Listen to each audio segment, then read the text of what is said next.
Olá, e agora a gente vai conversar com o Dr. João Didrich, que é cirurgião do aparelho digestivo e bariátrico. Tudo bom, Dr. João?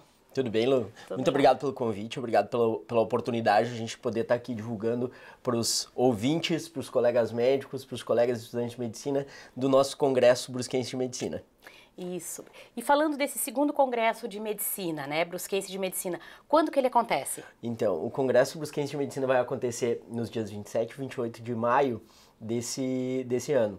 Então, essa semana.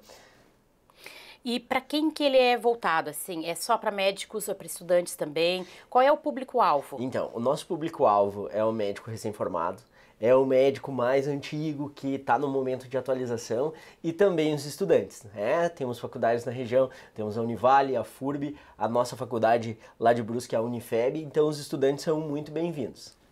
E quem tiver interesse, como é que ele faz? Onde é que ele se inscreve? Tem algum custo? Então, assim, ó, o Congresso Brusquense de Medicina, ele tem um site que é o CBM22, cbm22.com.br. Então, o interessado vai ali no site, ali tem os links para inscrição. Os colegas médicos que não são filiados a nenhuma das associações parceiras, que é a Unimed, Cimesc e a Associação Brusquense de Medicina, tem um custo de R$300. Os colegas médicos filiados têm um custo de inscrição de R$150 e assim como os estudantes de medicina também R$150. Sim. E ele vai acontecer em Brusque aonde? Vai acontecer na Sociedade Santos Dumont, que é um lugar que recebe esse tipo de eventos muito, muito bem. Sim. E esse congresso, qual é o foco dele? Porque pelo que eu soube, é clínica médica, né? Isso. E por que esse foco, clínica médica? Então, o congresso ele é muito focado na clínica médica, ele é dividido em 4 blocos, né? Das doenças agudas, das doenças crônicas, das urgências e uma parte de medicina geral. O foco clínica médica é, basicamente, para a gente trazer esses estudantes para o nosso congresso, para a gente trazer o médico recém-formado para solidificar conhecimento e trazer o médico mais antigo para renovar os seus conhecimentos e estar se atualizando. A pandemia nos ensinou muito sobre a necessidade dessa atualização. Então, deixou marcas fortes em todo mundo, assim também aconteceu com nós médicos. Então, esse momento de atualização fica muito importante. E esses congressos ajudam bastante a isso, a fomentar, né? Porque Brusque também tem excelentes médicos, né? Então isso ajuda a dar uma aquecida e eles estão sempre médicos sempre está em atualização, né? Exatamente, né? A faculdade de medicina nos trouxe ainda mais a necessidade dessa atualização e os colegas de Brusque também estão sempre atualizados. Então é um excelente momento, com certeza. É, com certeza. E falando agora um pouquinho além do congresso, eu queria também aproveitar que o senhor está aqui para a gente falar um pouquinho sobre uma das suas especialidades, que é a cirurgia bariátrica, que eu conheço muita gente que já fez. Todos que eu conheço estão muito bem, obrigada, não voltaram a engordar. Assim, ó, quando que uma pessoa deve procurar um médico que acende o sinal vermelho, por exemplo, que está na hora de fazer? Então, Lu, o paciente que procura o cirurgião bariátrico, o momento de fazer isso é quando ele está com um índice de massa corporal. Às vezes as pessoas perguntam, com que peso que a gente pode pensar em operar, que deve se começar a pensar em operar? Na verdade, o peso é um dos fatores, então é o peso dividido pela altura ao quadrado. Ou a gente faz o peso, divide pela altura de novo. O índice de massa corporal é o que leva a gente a pensar em fazer uma cirurgia bariátrica. Pacientes com índice de massa corporal acima de 40, eles têm uma chance de perda de peso significativa e sustentada menor do que 5%. Então, esses pacientes, eles devem buscar a avaliação, eles são candidatos à cirurgia bariátrica. Todo paciente que tem índice de massa corporal acima de 40 deve fazer cirurgia bariátrica? Não, mas eles são candidatos à cirurgia bariátrica. E os pacientes com índice de massa corporal acima de 35, que já têm comorbidades relacionadas à obesidade, como por exemplo a apneia do sono, hipertensão arterial, diabetes mellitus, a esteatose hepática, que é quando todo mundo fala a gordura no fígado. Então eles são candidatos a uma avaliação, eles devem ser avaliados. E existe assim, ó, bom, fui no médico, eu tenho que fazer a cirurgia bariátrica, por exemplo. Quais são os cuidados antes da cirurgia? Eu já ouvi falar de pessoas que chegaram a engordar para ter massa corporal, isso não existe, né? Não, na verdade, a ideia da cirurgia bariátrica é a gente fazer uma melhora de um paciente que está doente. A gente adoecer uma pessoa para depois melhorar, talvez não é o foco ideal.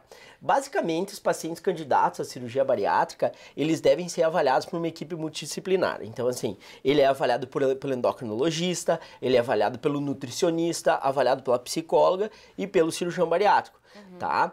Várias vezes a gente precisa mandar para o cardiologista, mandar para o pneumo, então a equipe fica bem grande. Quanto mais médicos, mais especialistas, mais enfoque a gente tiver, provavelmente muito melhor vai ser o tratamento daquele paciente. Então, o cuidado pré-operatório, eu sempre digo assim, para a gente fazer uma boa cirurgia, a gente tem que ter uma boa avaliação. Então, a gente começa numa avaliação pré-operatória bem adequada. O segundo foco é os cuidados do paciente. Eu sempre gosto que o paciente emagreça no pré-operatório. Emagrecer 3, 5 quilos, isso já facilita muito a cirurgia, facilita a recuperação depois. Então, esses cuidadinhos no pré-operatório de uma boa avaliação, tá avaliado por uma equipe experiente, uma equipe completa. Fazer alguns exames, que é ultrassom do abdômen total, endoscopia, exames de sangue, eletrocardiograma, então fazer uma bateria importante de exames. Sim. Isso faz com que a gente tenha um resultado adequado. Para chegar no dia da cirurgia, tá bem e tudo ocorrer perfeitamente, né? E essa equipe multidisciplinar fica com esse paciente depois na recuperação e algum tempo depois? Eu gosto de fazer uma alusão, Lu. Eu sempre digo que o paciente que fez a cirurgia bariátrica, ele recebeu um carro, recebeu uma Mercedes, né? E como que ela vai estar daqui 5, 10 anos? Vai depender do quanto a gente cuida. Sempre a gente vai ter que ficar revisando, sempre a gente vai ter que estar olhando, qualquer probleminha ali na cirurgia a gente vai ter que cuidar. Então esse paciente ele fica com avaliação médica de rotina. A gente precisa de avaliação do endocrinologista, precisa de avaliação do nutri, do psicólogo. Então acompanhar esse paciente ao longo do tempo é muito importante para manter o resultado, né? Manter o resultado da cirurgia bariátrica e manter a saúde daquele paciente. Então, isso é muito importante. Pacientes que são operados e saem do acompanhamento, é óbvio, como a Mercedes, se a gente não cuidar, vai ficar estragado, vai ficar em mau estado geral. A cirurgia é a mesma coisa. Sim, porque tem que ter esse acompanhamento, né? Muito se fala da questão do acompanhamento com o psicólogo também, né? Porque muito é da cabeça da gente, né? Tu come porque tá cansado, come porque tá estressado, come porque tá feliz, come, né? Não é mais ou menos isso? Também, com certeza. Então, a gente tem que fazer uma avaliação psicológica para essas coisas melhorarem. Também precisa fazer avaliação com endócrino, para a gente avaliar a parte hormonal, a parte de saúde desse paciente e tantas outras, o nutri e tal. A mente, com certeza, tem que estar sã. Sim, o acompanhamento, né? Isso, exatamente. E o senhor faz muito dessa cirurgia não invasiva, que é mais moderna hoje, né? Isso, hoje em dia a gente trabalha muito, a maioria das cirurgias bariátricas são feitas de forma videolaparoscópica. O que é videolaparoscopia? Através de uma microcâmera que a gente insere no abdômen, a gente consegue ter uma visão melhor do que o olho humano, né? A gente consegue ver 2,5 vezes de aumento.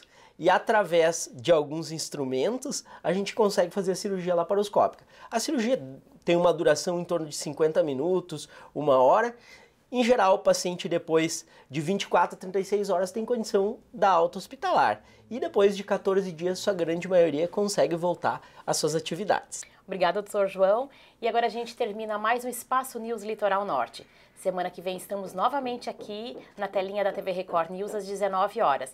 E amanhã quem fica com vocês é Ali Lobo, diretamente de Joinville. Até mais!